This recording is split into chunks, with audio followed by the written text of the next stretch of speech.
Hi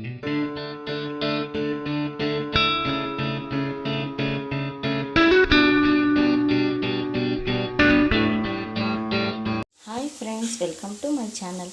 ನಾನಿವತ್ತು ಅವರೆಕಾಯಿ ಮತ್ತು ಸಬ್ಬಕ್ಕಿ ಸೊಪ್ಪಿಂದ ಒಂದು ಬಸ್ಸಾರು ಮಾಡ್ತಾಯಿದ್ದೀನಿ. ಇದು ಏನು ಮಾಡೋದು ಅಂದರೆ, ಫಸ್ಟು ಒಂದು ಕುಕ್ಕರ್ ತೊಗೊಳ್ಳಿ.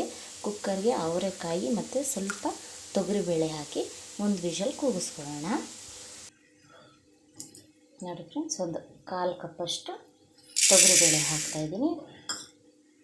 ನೋಡಿ, ತೊಗರಿಬೇಳೆ ಮತ್ತು ಅವರೆಕಾಯಿ ಹಾಕಿ ಇದಕ್ಕೆ ಸ್ವಲ್ಪ ನೀರು ಹಾಕಿ ಒಂದು ವಿಷಲ್ನ ನಾನು ಕೂಗಿಸ್ಕೊತೀನಿ. ನೋಡಿ ಫ್ರೆಂಡ್ಸ್, ನಾನು ಕುಕ್ಕರ್ ಮುಚ್ಚಿ ಒಂದು ವಿಷಲ್ ಕೂಗಿಸ್ಕೊತೀನಿ. ನನ್ನ ಚಾನಲ್ ಇನ್ನೂ ಯಾರ್ಯಾರು ಸಬ್ಸ್ಕ್ರೈಬ್ ಆಗಿಲ್ಲ, ಪ್ಲೀಸ್ ಸಬ್ಸ್ಕ್ರೈಬ್ ಮಾಡಿ ಸಪೋರ್ಟ್ ಮಾಡಿ ಫ್ರೆಂಡ್ಸ್. ನಾನು ಉಪ್ಪು ಹಾಕ್ಕೊಳ್ಳದೆ ಇದನ್ನು ಒಂದು ವಿಷಲ್ ಕೂಗಿಸ್ಕೊತಾ ಇರೋದು. ಈಗ ನಾವು ಸೊಪ್ಪನ್ನ ತೊಳೆದು ಕಟ್ ಮಾಡಿ ಇಟ್ಕೊಳ್ಳೋಣ. ಅದು ಅವರೆಕಾಯಿ ಬೇಯೋವರೆಗೂ ಒಂದು ಮಿಕ್ಸರ್ ಜಾರ್ ಮಾಡ್ಕೊಬಿಡೋಣ ಸಾಂಬಾರಿಗೆ. ನಾನು ನೋಡಿ ಸ್ವಲ್ಪ ತೆಂಗಿನಕಾಯಿ ಹಾಕ್ಕೋತಾ ಇದ್ದೀನಿ. ನೋಡಿ, ಒಂದು 10ರಿಂದ 12 ಬೆಳ್ಳುಳ್ಳಿ ಹೆಸಳು, ನೋಡಿ ಒಂದು ಈರುಳ್ಳಿ ಹಾಕ್ಕೋತಾ ಇದ್ದೀನಿ. 2 ಸ್ಪೂನಷ್ಟು ಕಡಲೆ ಹಾಕ್ಕೋತಾ ಇದ್ದೀನಿ. ಸ್ವಲ್ಪ ಜೀರಿಗೆ ಹಾಕ್ಕೋತಾ ಇದ್ದೀನಿ. ಸ್ವಲ್ಪ ಮೆಣಸು, ಇಷ್ಟನ್ನು ಇದ್ರ ಜೊತೆಗೆ ಇನ್ನೊಂದು ಟೊಮೊಟೊ ಹಾಕ್ಕೋಬೇಕು. ನೋಡಿ, 1 ಟೊಮೆಟೊ ಹಾಕ್ಕೋತಾ ಇದ್ದೀನಿ. ಇದಿಷ್ಟನ್ನು ರುಬ್ಕೋತೀನಿ ನುಣ್ಣಗೆ. ನೋಡಿ, ಒಂದು ವಿಷಲ್ಗೆ ಎಲ್ಲ ಬೆಂದೋಗಿದೆ. ಈಗ ನಾನು ಇದಕ್ಕೆ ಕಟ್ ಮಾಡ್ಕೊಂಡಿರೋಂಥ ಸಬ್ಬಕ್ಕಿ ಸೊಪ್ಪು ಹಾಕ್ತೀನಿ. ನೋಡಿ, ನಾನೀಗ ಕಲ್ಲುಪ್ಪು ಹಾಕ್ತಾಯಿದ್ದೀನಿ. ಇದು ಸ್ವಲ್ಪ ಲಿಡ್ನ ಕ್ಲೋಸ್ ಮಾಡಿ, ಆದರೆ ವಿಷಲ್ ಹಾಕಬೇಡಿ, ಹಾಗೆ ಒಂದು 2-3 ನಿಮಿಷ ಬೇಯಿಸ್ಕೊಳ್ಳಿ. ನೋಡಿ, ತಿರುಗಿಸ್ಬಿಟ್ಟು ಹಾಗೆ ಬೇಯಿಸ್ಕೊಳ್ಳೋಣ ಇದನ್ನ. ನೋಡಿ ಫ್ರೆಂಡ್ಸ್, ನಾನು ಬೆಂದಿದೆ, ಬಸ್ತು ಇಟ್ಕೊಂಡಿದ್ದೀನಿ. ಈಗ ಇದಕ್ಕೆ ಒಗ್ಗರಣೆ ಹಾಕೋಣ. ಸ್ವಲ್ಪ ಆಯಿಲ್ ಹಾಕ್ಕೊಂಡಿದ್ದೀನಿ, ಸ್ವಲ್ಪ ಸಾಸಿವೆ ಹಾಕ್ಕೊಂಡಿದ್ದೀನಿ, ಸ್ವಲ್ಪ ಕರಿಬೇವು, 2 ಮೆಣಸಿನ್ಕಾಯಿ, 1 ಮೆಣಸಿನ್ಕಾಯಿ ಮತ್ತು ಒಂದು ಈರುಳ್ಳಿ ನಾವು ಬಸ್ಕೊಂಡಿದ್ವಲ್ಲ ಅದನ್ನು ಇದಕ್ಕೆ ಹಾಕೋಣ.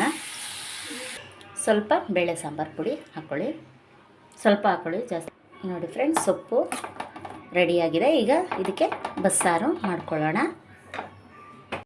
ಬಸ್ಸಾರಿಗೆ ಒಂದು ಪಾತ್ರೆ ಇಟ್ಕೊಂಡಿದ್ದೀನಿ, ಅದಕ್ಕೆ ಸ್ವಲ್ಪ ಎಣ್ಣೆ ಹಾಕ್ಕೊಂಡಿದ್ದೀನಿ, ಸ್ವಲ್ಪ ಸಾಸಿವೆ, ಕರ್ಬೇವಿನ ಸೊಪ್ಪು, ಈರುಳ್ಳಿ, ನಾವು ಆವಾಗಲೇ ರುಬ್ಬಿ ಮಸಾಲೆ ಮಾಡ್ಕೊಂಡಿದ್ವಲ್ಲ ಅದನ್ನು ಹಾಕೊಳ್ಳೋಣ. ಇದಕ್ಕೇ ನಾವು ಇವಾಗ ಸಾಂಬಾರು ಪುಡಿ ಹಾಕೋಬಿಡೋಣ. ಬೇಳೆ ಸಾರು ಪುಡಿನೇ 1 ಸ್ಪೂನು ಬೇಳೆ ಸಾರು ಪುಡಿ ಹಾಕಿ ತಿರುಗಿಸ್ಕೊಳ್ಳೋಣ. ನಾವಿವಾಗ ಬೇಳೆ ಮತ್ತು ಸೊಪ್ಪು ಎಲ್ಲ ಬಸ್ಕೊಂಡಿರ್ತೀವಲ್ವ, ಆ ನೀರನ್ನ ಇದಕ್ಕೆ ಹಾಕೊಳ್ಳೋಣ. ನಿಮಗೆ ಹೆಚ್ಚು ಸಾರು ಬೇಕು ಅಂದರೆ ಸ್ವಲ್ಪ ಇನ್ನೊಂದು ಸ್ವಲ್ಪ ಆ್ಯಡ್ ಮಾಡ್ಕೊಬೋದು. ಅದು ಮಿಕ್ಸಿ ಜಾರ್ನೆಲ್ಲ ಸ್ವಲ್ಪ ನೀರು ಹಾಕಿ ತಿರುಗಿಸಿ ಇದಕ್ಕೆ ಹಾಕೋಬೋದು. ನೋಡಿ ಎಷ್ಟು ಚೆನ್ನಾಗಿ ಬಂದಿದೆ ಸಾರು. ನೋಡಿ, ನಾನು ಸಾಂಬಾರನ್ನ ರೆಡಿ ಮಾಡಿದ್ದೀನಿ. ಇದು ಒಂದು ಮಿನಿಮಮ್ 20 ನಿಮಿಷನಾದ್ರು ಚೆನ್ನಾಗಿ ಕುದಿಬೇಕು. ಅದೇ ಖಾರ ಸ್ವಲ್ಪ ಮಸಾಲೆ ಎಲ್ಲ ಉಯ್ದಿದ್ದೀವಲ್ವ, ಸೊ ಅದೆಲ್ಲ ಮಳ್ಳಬೇಕು ಚೆನ್ನಾಗಿ. ಒಂದು 20 ನಿಮಿಷ ಇದನ್ನು ಕುದಿಯೋಕ್ಕೆ ಬಿಟ್ಬಿಡೋಣ. ನೋಡಿ, ಬಸ್ಸಾರು ಸಬ್ಬಕ್ಕಿ ಸೊಪ್ಪು ಅವರೆಕಾಯಿ ಹಾಕಿ ಮಾಡಿರುವಂಥ ಬಸ್ಸಾರು ತುಂಬ ಟೇಸ್ಟಿಯಾಗಿರುತ್ತೆ. ಒಮ್ಮೆ ಟ್ರೈ ಮಾಡಿ ನೋಡಿ. ಸಾಂಬಾರು ಅಷ್ಟೇ. ನೋಡಿ ಫ್ರೆಂಡ್ಸ್, ಈ ವಿಡಿಯೋ ನಿಮ್ಗೆ ಇಷ್ಟ ಆದರೆ ಲೈಕ್ ಮಾಡಿ, ಶೇರ್ ಮಾಡಿ ಮತ್ತು ಕಮೆಂಟ್ಸ್ ಮಾಡಿ. ಇನ್ನೂ ಯಾರ್ಯಾರು ಸಬ್ಸ್ಕ್ರೈಬ್ ಮಾಡಿಲ್ಲ ಅವರು ದಯವಿಟ್ಟು ಸಬ್ಸ್ಕ್ರೈಬ್ ಮಾಡಿ ಫ್ರೆಂಡ್ಸ್, ಸಪೋರ್ಟ್ ಮಾಡಿ ಫ್ರೆಂಡ್ಸ್. Thank you.